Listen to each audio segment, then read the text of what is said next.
Happy lunch time mga kaibigan. Andito naman ang ating masarap na ulam mo.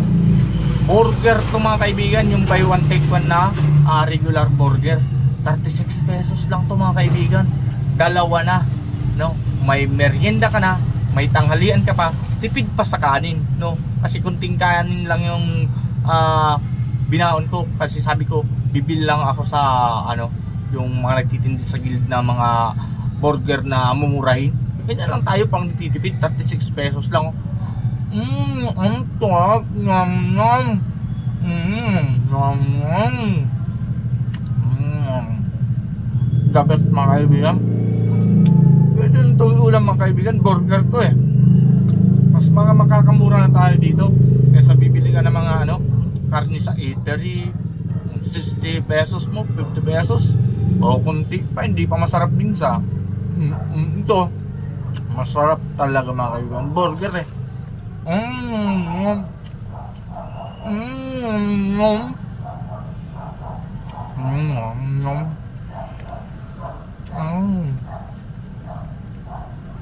Ganyan na magtipid no mga kaibigan. Tipid pero the best at masarap.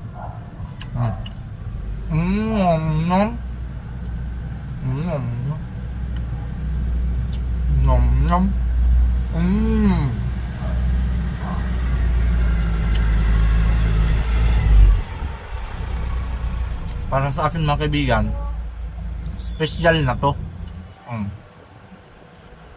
Burger eh.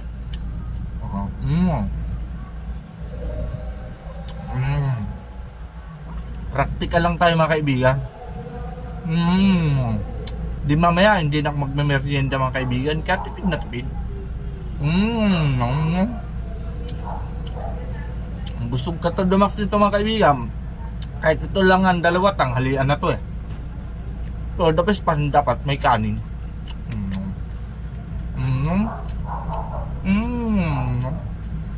The best to the max.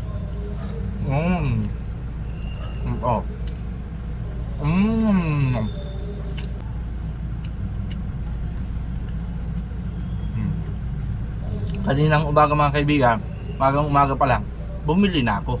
Bukas naman sila mga kaibigan, mabenta to dito sa Bicol eh.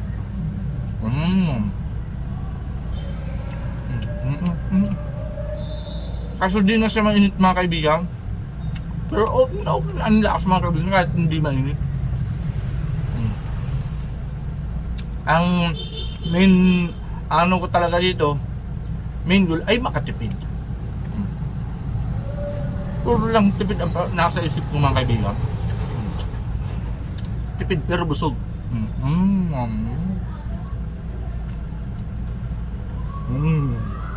Ang sarap daw mga kaibigan. Nung college ako mga kaibigan, kasi madalas wala akong baon, hindi ako nakakabili nito. Kaya ngayon mga kaibigan, medyo mayaman ako. Nakakabili na ako ng mga regular burger. Dalawa pa. Top.